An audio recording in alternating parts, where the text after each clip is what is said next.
মা দুৰ্গাই সকলোৰে মনৰ কামনাবোৰ পূৰণ কৰক, লগতে সকলোলৈকে কৃপা দৃষ্টি ৰাখক। তাৰ বাবে মা দুৰ্গাৰ ওচৰত আশীষ লৈছোঁ।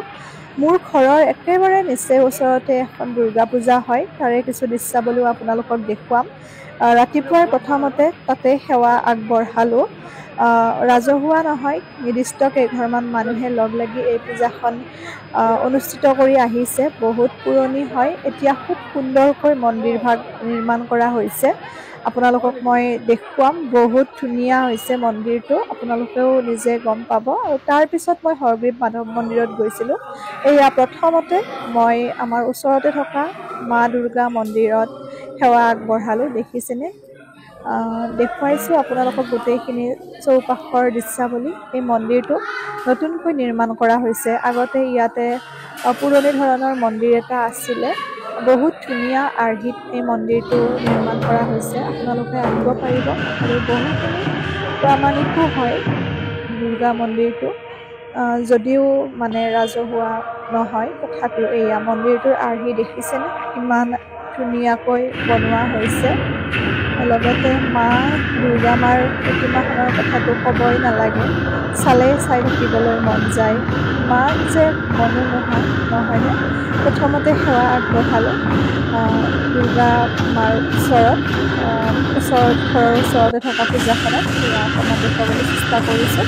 তাৰপিছত মই হৰগ্ৰীৱ মাধৱ মন্দিৰত আহিছোঁ, কাৰণ প্ৰত্যেকবাৰে মই দুৰ্গা পূজাত, সপ্তমী পূজাৰ দিনাখন হৰগ্ৰীৱ মাধৱ মন্দিৰত যাওঁ। কেতিয়াবা কাতি মাহতো পৰে, আৰু কাতি মাহত যিহেতুকে তুলসীৰ মালা আগবঢ়োৱা হয়। আৰু বহুতে মোক ভিডিঅ'সমূহত কমেণ্ট কৰি সোধে যে আজিনা ওলালে কি কৰিব লাগে। তেওঁলোকক মই এই কথাটোৱে কৈছোঁ, বহুতৰে লোকবিশ্বাস আৰু বহুতে উপকৃত বা সুফলো পাইছে। যদিহে আপোনালোকৰ আজিনা ওলায়, তেতিয়াহ'লে হৰগ্ৰীৱ মাধৱ মন্দিৰত যদি তুলসীৰ মালা অৰ্পণ কৰে বা তুলসীৰ মালা দিম বুলি কয়, তেতিয়াহ'লে সেই আজিনা নোহোৱা হয়। আৰু এয়া কাছ দেখিছেনে, আজি বহুত বেছি নাছিলে, অকণমান দেখুৱাইছোঁ। কাছৰ বাবে যিহেতুকে এই বিষ্ণু পুষ্কৰটো মানে বিখ্যাত হয় হৰগ্ৰীৱ মাধৱ মন্দিৰৰ। পুখুৰীত প্ৰথমতে আমি ভৰি হাত ধুই ল'লোঁ। তাৰপিছত আমি মন্দিৰৰ ওচৰতে আপোনালোকে এনেকৈ ফুল, তুলসী বা ধূপ চাকিৰ ব্যৱস্থা কৰা হৈছে বা দোকানসমূহ আছে।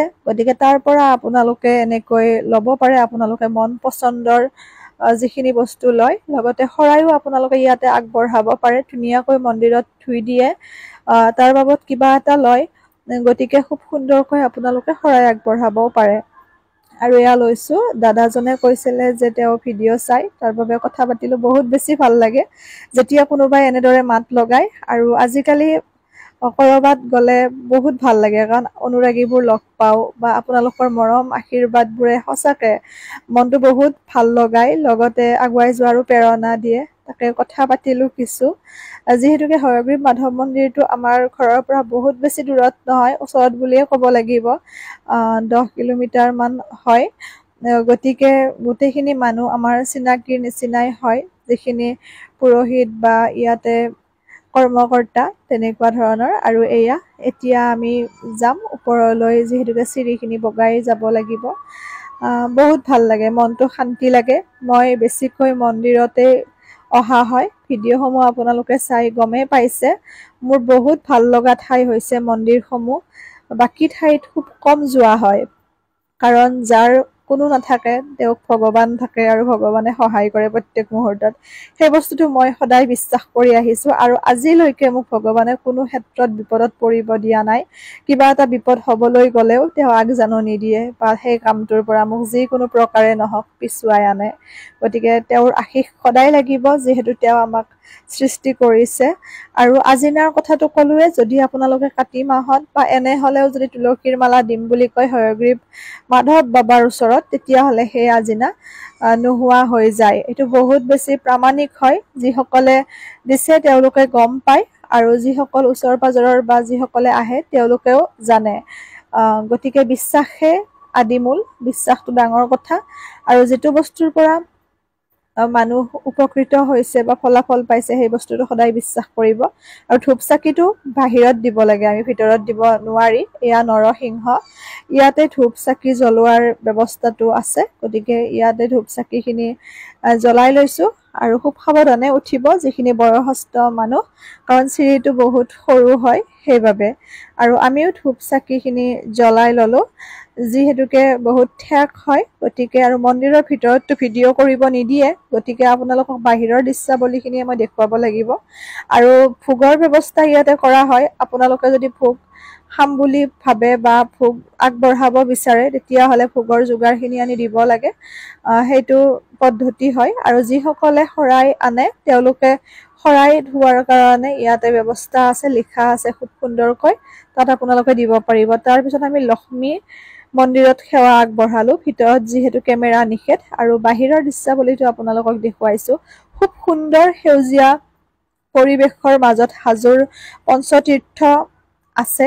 আচলতে ৫খন তীৰ্থস্থানে খুব সুন্দৰ এটা সেউজীয়া পৰিৱেশৰ মাজত আছে, গতিকে যিসকলে সেউজীয়া ভাল পায় তেওঁলোকৰ বাবে হাজো পঞ্চতীৰ্থ কেদাৰ, কামেশ্বৰ, কমলেশ্বৰ, গণেশ মন্দিৰ আৰু হয়গ্ৰীৱ মাধৱ মন্দিৰ উত্তম ঠাই হয়, বহুত ভাল লাগে।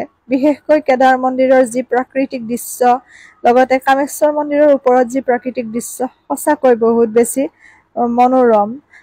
এয়া দেখুৱাই দিছোঁ। আৰু বান্দৰ বহুত বেছি। আপোনালোকে যদি শৰাই আনে বা ধৰি লওক কিছুমান বস্তু আনে অকণমান সাৱধানে আনিব। বিশেষকৈ মঠ মন্দিৰবোৰত বান্দৰটো দেখাই যায় সৰহকৈ, গতিকে অকণমান সাৱধানে বস্তুখিনি আনিব, কাৰণ যিহেতুকে সকলো জীৱ জন্তুৱে ভোকাতুৰ, গতিকে সিহঁতক খাদ্য লাগে। যেতিয়া জনসংখ্যা বৃদ্ধি হৈছে, খাদ্যৰ পৰিমাণ কমি গৈছে, আৰু ইয়াতে আমি দুবৰি বন দিওঁ, শিলা মূৰ্তিকেইটাত দুবৰি বন দিয়া হয়। অৱশ্যে মই ইয়াৰ অন্তৰালৰ গভীৰ কাহিনীটো এতিয়ালৈ ইমান ভালকে জনা নাই, কেতিয়াবা আপোনালোকক মই ভিডিঅ' আকাৰে আগবঢ়াম, ইয়াতে থকা মই বিজ্ঞজনৰ পৰা মতামতখিনি লৈ পেলাই ভালকৈ। যিহেতুকে এতিয়া ধৰি লওক পূজাৰ সময়, গতিকে সকলোখিনি ব্যস্ত থাকে, বা কাতি মাহতো ব্যস্ত থাকে। আৰু কাতি মাহততো বহুত বেছি অগণন ভক্তৰ ভিৰ হয় এই হয়গ্ৰীৱ মাধৱ মন্দিৰত। আপোনালোকো আহিব পাৰে যিসকলে আহিব বিচাৰে, আৰু ময়ো অহা যায়। কিন্তু দুৰ্গা পূজাৰ ভিতৰত যদি কাতি মাহত হৈ যায় তেতিয়াহ'লেতো খুব সুন্দৰকৈ মিলিয়ে যায়। তথাপিও আহিবলৈ চেষ্টা কৰিম এদিন। কিন্তু এতিয়া আহিলোঁ, তেনেকৈ মই যেতিয়াই মোৰ মন যায় তেতিয়াই মই মন্দিৰত আহোঁ, মোৰ ভাল লাগে, শান্তিপ্ৰিয় ঠাই। আৰু এয়া দেখিছে, দেখুৱাই দিছোঁ মই গোটেইখিনি আপোনালোকক। ভাল লাগিল। আজি সপ্তমী পূজাৰ দিনাখন এনেদৰে মন্দিৰত দিনটো কটালোঁ। আচলতে সন্ধিয়া পূজা চোৱাটো ইমান এটা মোৰ নগলেও কোনো কথা নাই, কিন্তু দিনত মন্দিৰত যাব পাৰিলে মোৰ বহুত ভাল লাগে। আৰু বেলচৰত এদিন যোৱাৰ ইচ্ছা আছে, হয়তো কালি পৰহিৰ ভিতৰত যাব পাৰোঁ। লগ পাম, আপোনালোকে মাত এষাৰ দিব, সকলোকে লগ পাম। আৰু যদি কোনোবা আছে বেলশৰত জনাবচোন, ওচৰৰে, ভাল লাগিব লগ পালে। এয়া, আৰু ইয়াতে আমি মূল মন্দিৰত এতিয়া সেৱা আগবঢ়াম, ভিতৰত কেমেৰা নিব নিদিয়ে নহয়, গতিকে দেখুৱাব নোৱাৰিলোঁ। বাহিৰৰ দৃশ্যাৱলীটো পুনৰ দেখুৱাইছোঁ। আৰু তলত আপোনালোকে বিভিন্ন দোকান পাব, ধৰি লওক প্ৰয়োজনীয় কিছু সা সামগ্ৰীৰ মণিহাৰী বা তেনেকৈ হয়গ্ৰীৱ মাধৱ মন্দিৰৰ ফটো, তেনেকুৱাকে ঘৰৰ কাৰণে স্মৃতি হিচাপত আনিবৰ বাবে। আৰু লগতে ওচৰতে দুৰ্গা পূজা এখন হৈছে, সেইটো আমি সেৱা আগবঢ়ালোঁ। অকণমান দৃশ্যাৱলী আপোনালোকক দেখুৱাই দিছোঁ। এতিয়া আমি হয়গ্ৰীৱ মাধৱ মন্দিৰৰ পৰা বিদায় মাগিম, যিহেতু ভালেখিনি দেৰি হ'ল। আকৌ আপোনালোকৰ লগত নতুন ভিডিঅ' এটিৰে লগ পাম। এয়া দেখিছেনে, এইখন দুৰ্গা পূজা ইয়াতে হৈছে, আৰু এনেকৈ দোকানবোৰো হৈছে। প্ৰয়োজনীয় কিছু সা সামগ্ৰী ল'ব পাৰে যাৰ প্ৰয়োজন হয়। আৰু এয়া চাৰিওফালৰ মই দৃশ্যাৱলীটো দেখুৱাই দিছোঁ আপোনালোকক। সকলো ভালে থাকক, সুস্থ থাকক, হাঁহি থাকিব, আৰু খুব সুন্দৰকৈ পূজা উপভোগ কৰক। নতুন ভিডিঅ' এটিৰে আপোনালোকক লগ পাম। দুৰ্গা পূজাৰ অযুত শুভেচ্ছা আপোনালোকলৈ আগবঢ়ালোঁ। সকলো ভালে থাকক, হাঁহি থাকিব।